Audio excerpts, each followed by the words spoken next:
Hey, this is Petra with Boundaryless, helping you to unleash your potential and make a difference across the globe.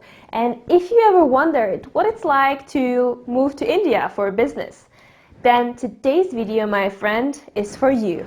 My today's guest, Christoph Schnedlitz, is an Austrian entrepreneur, co-founder and CEO at High Moment, an app helping people become happier by focusing on what's good in their lives.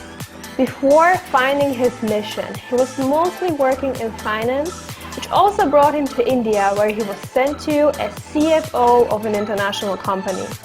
He ended the assignment early and it changed his life. Today, I have the pleasure to talk about his experience living and working in India. Christoph, I'm so excited that you're here. I'm excited too. Thank you for having me. So tell us a little bit more about your experience in India. How did it all started?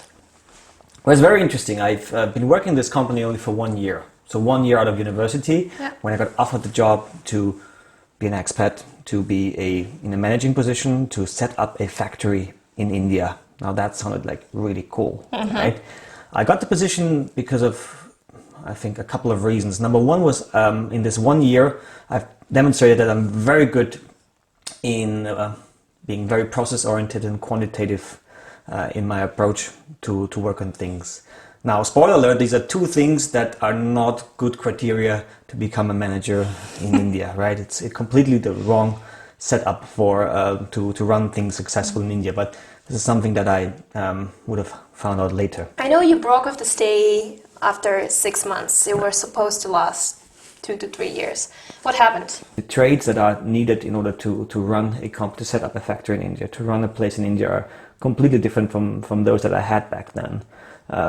This is also a cultural thing. I mean, this is a culture that is a high context culture that really values authority, seniority. Now, I sent a 27-year-old guy from the West there that has no clue about these things, that doesn't understand to read between the lines, which is everything in India, right? And wants to bring Western management principles and Western concepts of like how to do business into a country that has been doing these things differently. What you would need to do is to really look into the cultural context and what they can do well, because I mean they have been building the cheapest space program in the world, right? They have the talent to do these things. You just need to unleash it. To give you an example, at some point I said like, okay, every important decision in purchasing runs through me. That's when they came to about everything. They came to me about everything. They ran into the office and were like, we have a very big request for purchasing and we don't know what to do. And it sounded very serious. I was like, oh my God, yeah, what is it? And they're like, which toilet paper should we buy? And I'm like, are you fucking kidding me? You're wasting my time with toilet paper. I mean, little did I know that nobody else was using toilet paper except for me. So of course it was very important to them because he's the big boss and he wants toilet paper. Lots of these things from a professional side of things that went wrong. But the ultimate breaking point was private life. Definitely, I was not happy with what I'm doing. The realization that I have gotten everything that I wanted to get at a very early age already, and then realizing it wasn't what I actually want. That was hard. I was mostly isolated. This was not a place where there were a lot of other people that I could connect with. My friends were around 3 hours away in Bombay. No expat community? No, there was no expat community. It was really just me in a. The place was a weekend home, kind of like place of rich people from Bombay. During the week, nobody was there except for their servants and me. At some point, my neck snapped because of the constant traffic and the bumps in the roads and everything. And I was sleeping in the car most of the time, the driver, and it kind of like wasn't very good. And I started to get dizzy, and that dizziness was with me for 1.5 years afterwards. That was kind of like that's like a. Where do you think that was coming from? This dizziness? A lot of reasons, but mostly I would say it was like not taking care of my health very well. Of like working out, exercising. I completely didn't do any sports anymore. I dropped doing sports completely because I was working so much. And once you're in this kind of like low, kind of like no energy zone, then lifting yourself up from that is very difficult. But when you maintain it and you say, okay, no, running is as important as a business meeting, right? Absolutely. When you do that, then you would have never spiraled down health-wise this way. Probably the food as well. No, I love the food. I still do. I mean, I gained a lot of weight there in like no time because it was so delicious. I had the same experience in China. Yeah. The same one. I was like, the food was just too good. But it was also what you said, like no exercise, no time to get some proper rest. Yeah. And with that and the pollution, right? The pollution is so bad that, I mean, the factory was kind of causing it as well that I built, right? You know, I always think to myself, what could I have done differently? For instance, after this experience in China, I was like experiencing a lot of these things that you mentioned. Maybe a bit different was that there was an expat community, and even though I wasn't able, maybe in this short period of time I stayed there to establish a relationship with the Chinese, with the local people, I still felt like I'm not alone. But still, like the other things, the food, the exercise, the environment, I really felt like, and I got some health issues as well after, like stomach aches and these kind of things that you don't want to have. And I wonder, like, what would you have done differently?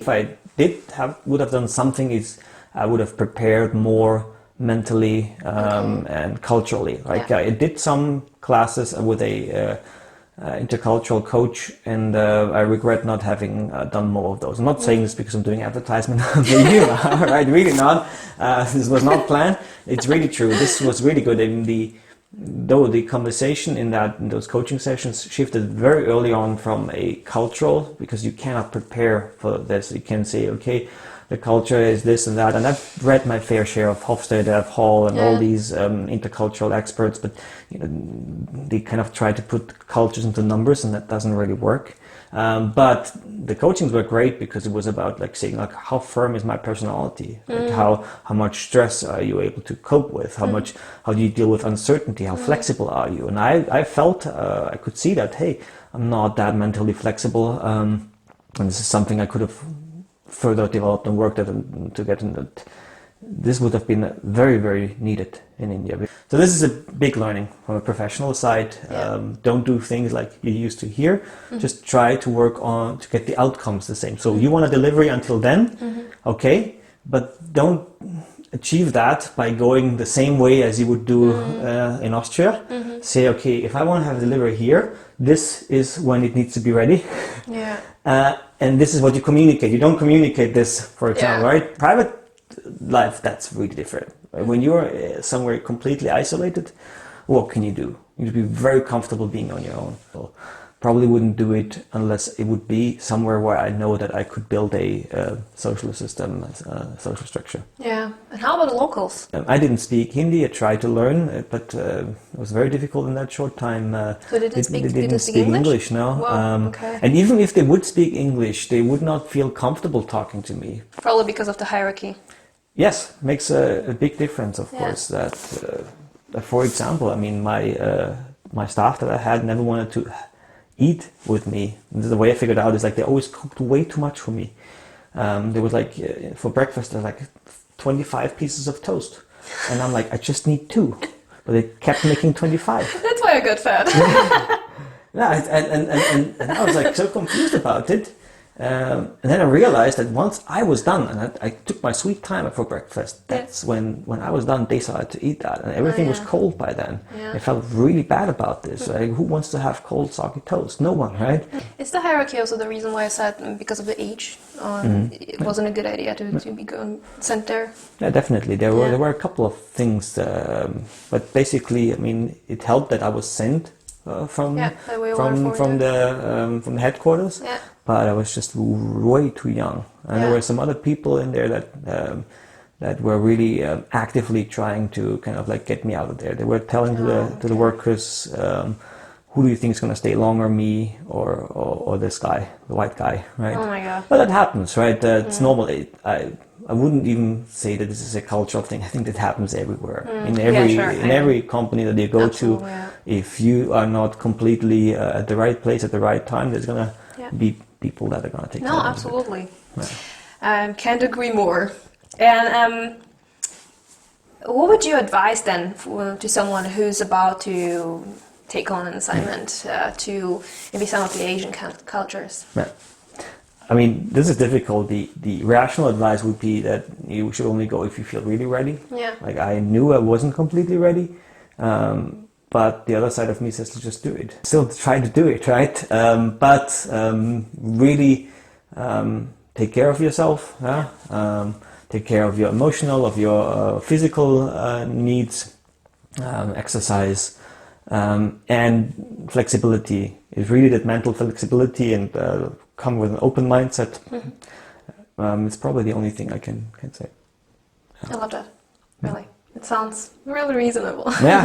If you look back now, I feel like you didn't regret the experience, and I also believe that failing isn't a bad thing. It's how we learn. So I can imagine you learn a lot of things. What would maybe the one most important thing that you feel like this was the lesson learned, this was the biggest takeaway? But for me, it was a personal thing. I mean, as I mentioned, this was my dream, right? Going abroad, being an expat, living abroad. I had imagined that I would do this my whole life. Realizing, no, it's actually really not. I don't really know who I am. So this whole thing really started my whole interest in diving into the topic of happiness. What makes me happy? What is that? And ultimately, it brought me where I am today. Founding my own company, actually first of all, becoming very happy in the process of figuring this out, and then actually founding a company around that. So this is my biggest takeaway. It's very personal, but it was basically just, okay, I think it was the Dalai Lama who said, sometimes not getting what you want is the best thing that can happen to you, right? Absolutely. So in this case, I did not get that success in being an expat, and like, boy, am I great that I didn't get it. It's a very cool story, though, I gotta say. Yeah. Well, I left out some of the more crazy details, to be honest. Oh, now just I'm too interested. I thought that would be my last question. Tell us a story, crazy story. Chris, it was really a pleasure to have you here. It was really nice. Thank you very much. Thank you so much. Now, Chris and I would love to hear from you. So what is the one most important takeaway for you? Let us know in the comment section below. Also, don't forget to subscribe to my channel for new videos every Tuesday. And I see you next time on Boundaryless. The most important thing is that I look beautiful. I knew it. Just make me pretty, please. Are you pretty? Huh? Are you happy? I'm not sure. I think like, no, it's good. The angle. We'll do it. Is it your good profile? That's good. Can you make me cool? Is that also possible? No. Let's see. No. Let's see. Even you can't do that. You can look into the camera. And this is so important. This is so important! Moment.com. You have to Just wait get it. to listen Download to the app. that. It's free. It's free happiness.